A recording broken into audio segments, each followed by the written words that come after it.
नमस्कार बंधुओं। मैं मनीष कुमार एक बार पुनः आप लोगों का स्वागत करता हूँ आपके अपने चैनल पर। अब तक हम लोगों ने भारत में 16th और 18th सेंचुरी के बीच यूरोपीय कंपनियों के आगमन के कारणों पर चर्चा की। उसके बाद दूसरे वीडियो में हम लोगों ने पोर्तुगीज जो कि भारत में व्यापार करने सबसे पहले 16वीं शताब्दी में आए, उनके जो भी कॉमर्शियल एक्टिविटीज़, जो नॉन कॉमर्शियल एक्टिविटीज़ थी उसके ऊपर चर्चा की। उनके संबंध किस प्रकार के थे मुगलों के साथ, अंग्रेज़ों के साथ और डच के साथ, उसके ऊपर हम लोगों ने गहन चर्चा की। साथ ही साथ उनके जो ट्रेडिंग सेटलमेंट कहाँ कहाँ थे, उन्होंने क्या एक्सपोर्ट इम्पोर्ट किया, उसके बारे में भी हम लोगों ने डिटेल में जाना और उनके कंट्रीब्यूशन और उनके डिक्लाइन के कारणों पर भी हम लोगों ने बातचीत की। इस वीडियो में हम लोग Dutch United east India company की जो various activities, commercial activities Bharat तथा पूर्वी देश, खास करके भारत में जो हुई, उसके ऊपर हम लोग चर्चा करेंगे। और साथ ही साथ इसके अंतर्गत हम लोग चर्चा करेंगे भारत में उनके जो मेन ट्रेडिंग सेंटर्स कहाँ कहाँ थे, उसके ऊपर बातचीत करेंगे। उन्होंने एक्सपोर्ट इंपोर्ट कहाँ किया, क्या किन किन वस्तुओं का किया, उसके ऊपर बातचीत करेंगे।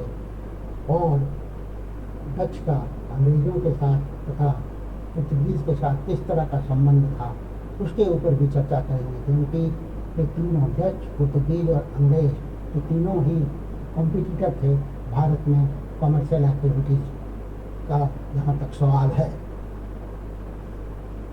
तो चलिए हम लोग इस वीडियो को शुरू करते हैं। लेकिन वीडियो शुरू करने से पूर्व हम लोग ये चाहेंगे, मैं ये चाहूँगा था कि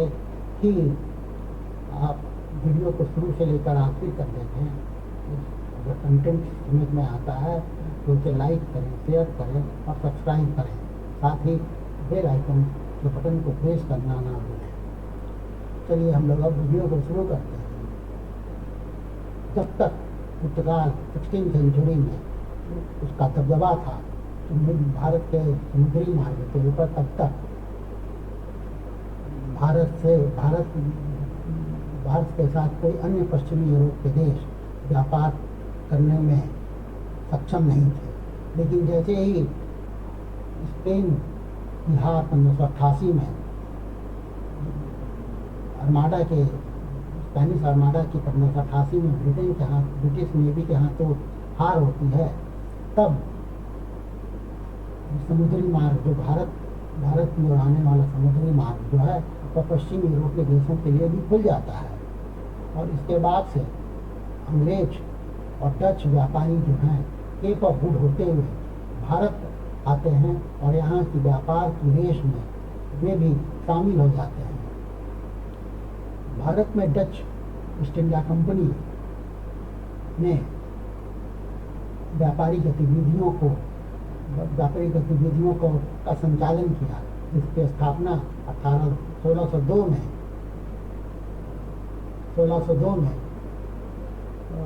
की गई थी। और इस कंपनी को काफ़ी कम्प्रिहेंसिव पावर दिए गए थे। वह न केवल व्यापार कर सकता था, बल्कि साथ ही वह युद्ध और शांति के संबंध में भी निर्णय ले सकता था, सैनिकों का रख रखाव कर सकता था तथा किलों का निर्माण कर सकता था। डच ईस्ट इंडिया कंपनी का जो मुख्य इंटरेस्ट था, मेन इंटरेस्ट उसका जो है स्पाइस आइलैंड अर्थात मसाले के द्वीप समूह इंडोनेशिया में था। और 1619 में यहाँ पर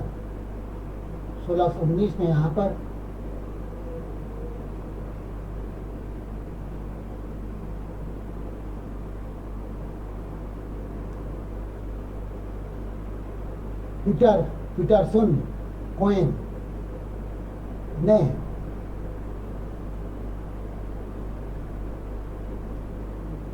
कोएन ने जकार्ता के ऊपर अधिकार किया था और वहाँ पर अपना डच का बिजनेस सेंटर सेटअप किया। इसे माना जाता है कि पीटरसन कोएन को माना जाता है कि यह वह जो है पूर्व में डच पावर का वास्तविक संस्थापक था। यह सत्य है कि डच का जो है मुख्य इंटरेस्ट, कॉमर्शियल इंटरेस्ट जो है इंडोनेशिया में था, लेकिन इसका अर्थ यह नहीं है कि वो भारत में उनका किसी भी तरह का व्यापारिक हित नहीं था, व्यापारिक इंटरेस्ट नहीं था। वे भारत के साथ भी व्यापार करना चाहते थे और धीरे धीरे उन्होंने भारत में भी अपनी फैक्ट्री की स्थापना करना शुरू किया। इसकी शुरुआत कोरोमंडल कोस्ट से होती है और बाद में यह बंगाल, बिहार और उड़ीसा में भी इसका विस्तार होता है। 1605 में उन लोगों डच ने अपनी पहली ट्रेडिंग पोस्ट जो है मछलीपट्टनम में स्थापित करी और उसके बाद जो है उनके ट्रेडिंग स्टेशन जो हैं, ट्रेडिंग सेंटर्स जो हैं भारत के विभिन्न क्षेत्रों में स्थापित होने लगे। 1616 में 1616 में डच डायरेक्टोरेट की स्थापना जो है सूरत में हुई।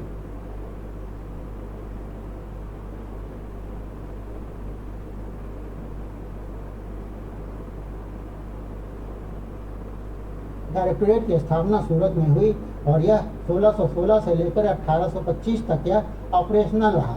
इसके जो भी फैक्ट्रियों, जहाँ जहाँ भी फैक्ट्रियों का निर्माण किया गया, वह उनके जो व्यापार हो रहा था भारत में, उसको आगे बढ़ाने में वो बहुत ज़्यादा सहायक सिद्ध हुआ।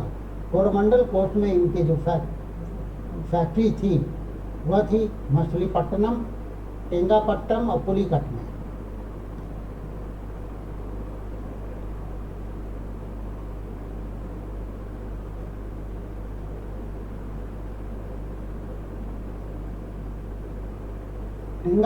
टेंगापट्टनम में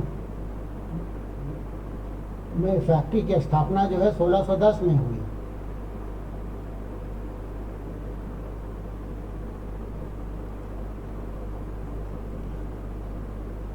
और यह जो है जो चंद्रगिरी के राजा थे उनके साथ बातचीत करने के बाद हुई।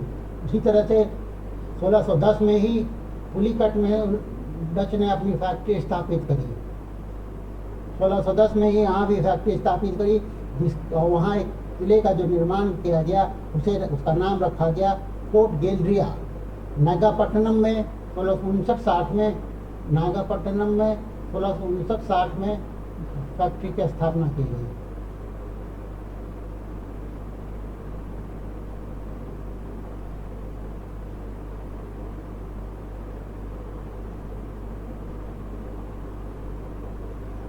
वेस्टर्न कोस्ट में इनके जो फैक्ट्री थी वह थी सूरत, कैम्बे, भरूच और अहमदाबाद। कैम्बे में 1620 में, सूरत में जैसा कि हम लोगों ने कहा 1616 में, और अहमदाबाद में भी इन्होंने अपनी फैक्ट्री इस्टेब्लिश करी।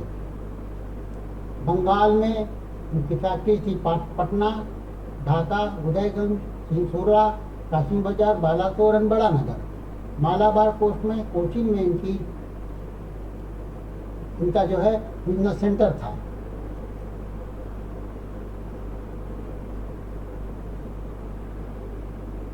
जिस तरह से पुर्तगालियों का जो मुख्य मुनाफा जो था वो भारत या तथा पूर्वी देशों के निर्यात की हुए वस्तुओं से होता था, उसी प्रकार हॉलैंड का भी मुनाफे का मुख्य स्रोत जो था भारत तथा अन्य पूर्वी देशों से जो सामान यूरोप निर्यात किया जाता था और उससे जो वे लाभ कमाते थे वही उनके लाभ का मुख्य स्रोत था। भारत तथा पूर्वी देश, भारत से जो वस्तुएं यूरोप में एक्सपोर्ट किया करते थे डच, वे थे नील, रेशम, सूती वस्त्र, सॉल्टपीटर, चावल तथा ओपियम। टेक्सटाइल कोरोमंडल से जाता था, कोरोमंडल और गुजरात से जाता था, और इस दौरान जो है काली मिर्च और मसाले का जो है इम्पोर्टेंस जो है यूरोपीय मार्केट में कम हो गया था। और टेक्सटाइल अर्थात सूती वस्त्र और कच्चे रेशम का जो है की मांग ज़्यादा हो गई थी। यह 16% था 17 सेंचुरी की शुरुआत में, 16% था, जो कि 55% में जा करके 17वीं शताब्दी के अंत तक यह 55% तक हो गया। कोरोमंडल कोस्ट के अलावा बंगाल से भी कच्चा रेशम और सूती वस्त्र जो है एक्सपोर्ट किया जा रहा था डच के द्वारा। इंपोर्ट जो था, इंपोर्ट जो हो रहा था भारत में डच के द्वारा, हुआ था प्रेशियस मेटल्स या बुलियन, वुलन, सिल्क और नॉन प्रेशियस मेटल में लीड, आयरन और मरकरी। और इसके अतिरिक्त वाइन और बियर भी भारत में यूरोप से इंपोर्ट किया जा रहा था।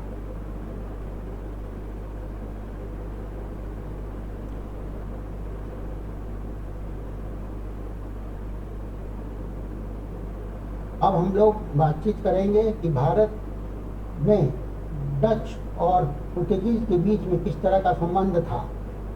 तो भारत में डच और पुर्तगीज का संबंध जो है बिल्कुल ही सौहार्दपूर्ण नहीं था।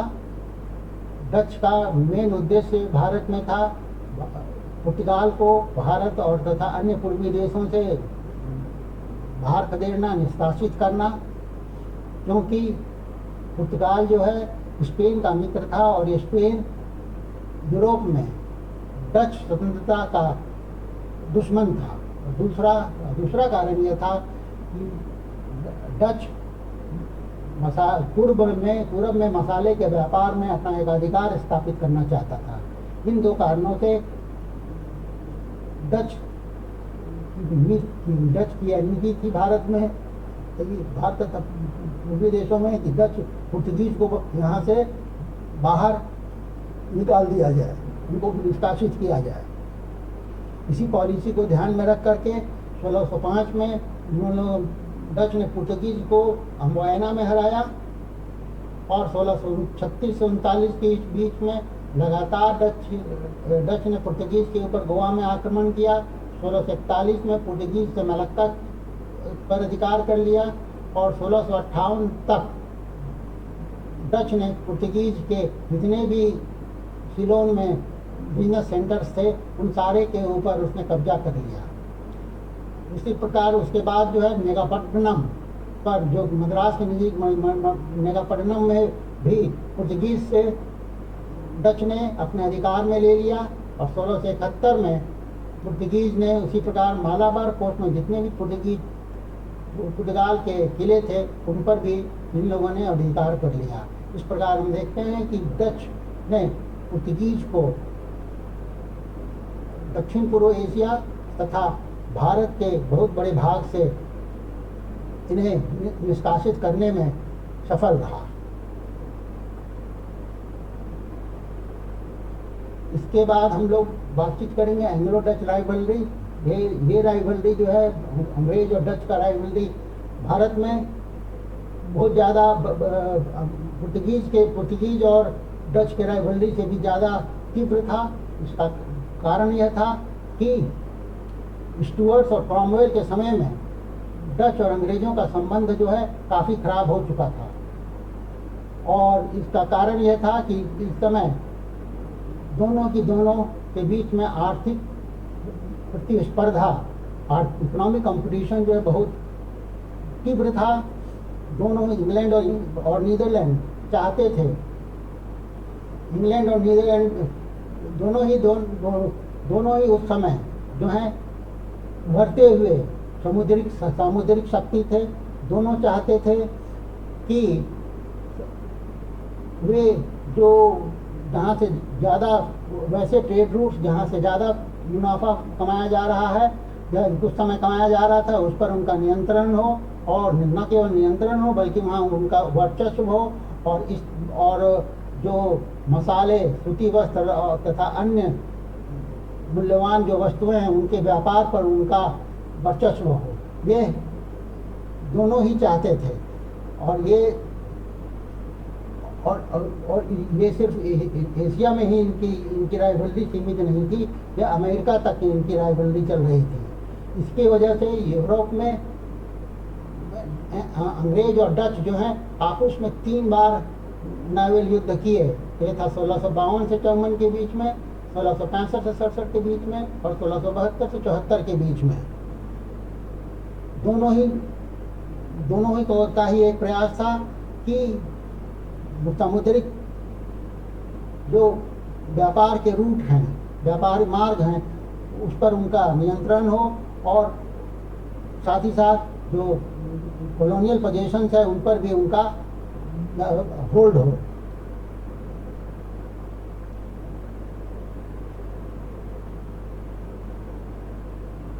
बीच में दोनों के बीच में जरूर कुछ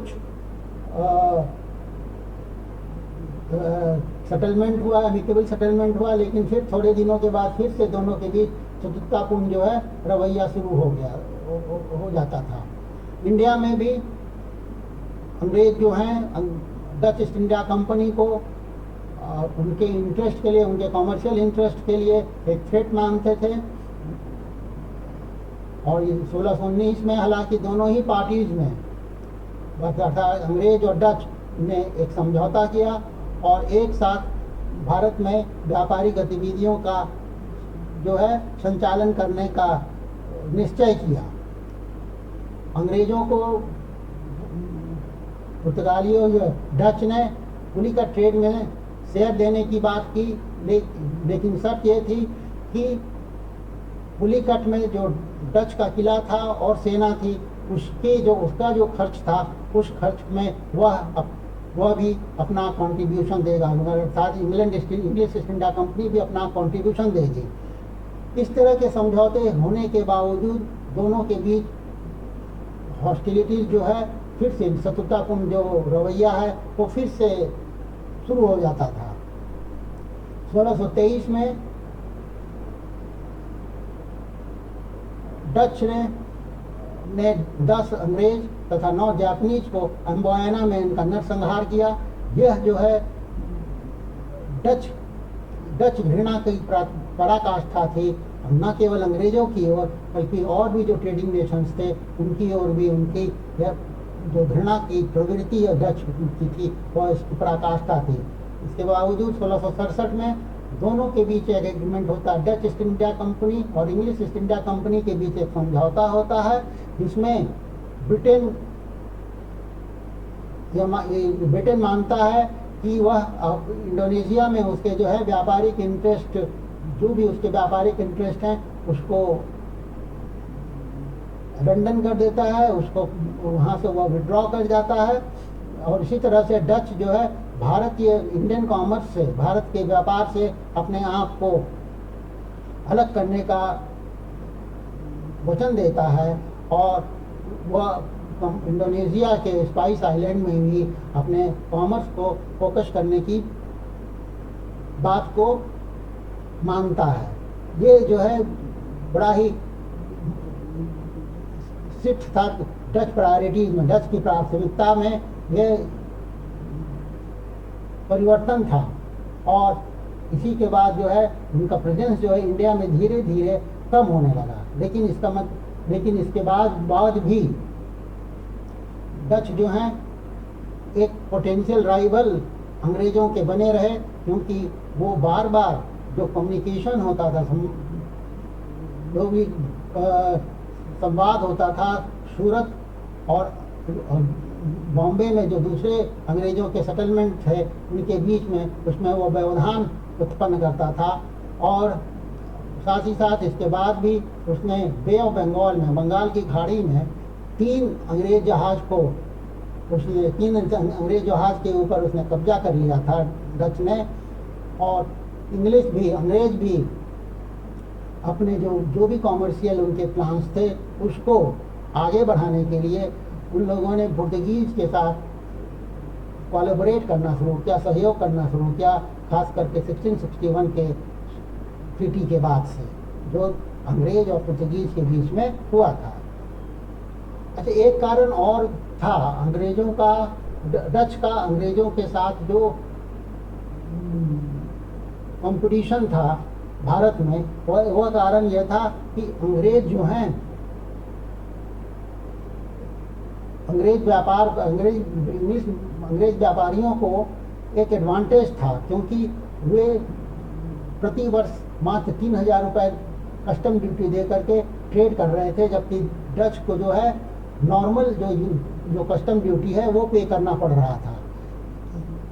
डच को इसकी शिकायत थी और उन्होंने भी मुगल एम्परर से ये मांग रखी कि उनको भी अंग्रेज़ों के समान ही सुविधा, व्यापार करने की सुविधा दी जाए। ये राइवलरी जो है दोनों के बीच में 18वीं सेंचुरी के मध्य तक चलता रहा और 1759 में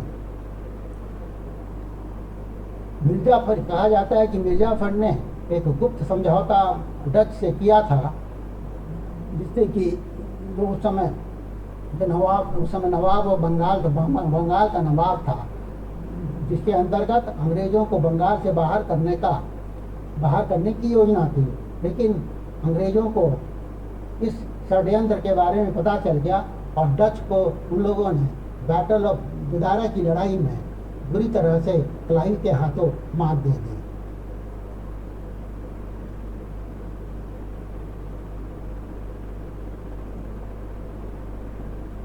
इस तरह से डच ने अपनी कॉमर्शियल एक्टिविटीज़ को भारत से वाइड अप किया और अपना जो है मुख्य जो उनका कॉमर्शियल इंटरेस्ट इंडोनेशिया के स्पाइस आइलैंड में था, उसी पर उन्होंने कंसंट्रेट करना शुरू किया।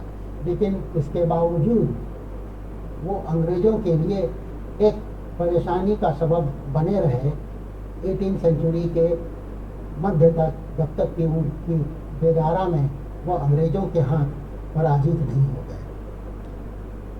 इस तरह से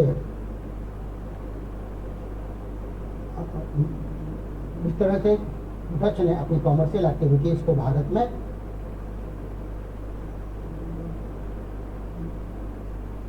चलाया। और इसी के साथ इस वीडियो को मैं यहाँ समाप्त करता हूँ और आपसे पुनः एक अनुरोध करूँगा कि इसे आप सभी लोग जो हैं अपना कमेंट दें, लाइक करें, शेयर करें, सब्सक्राइब करें। Thanks for watching.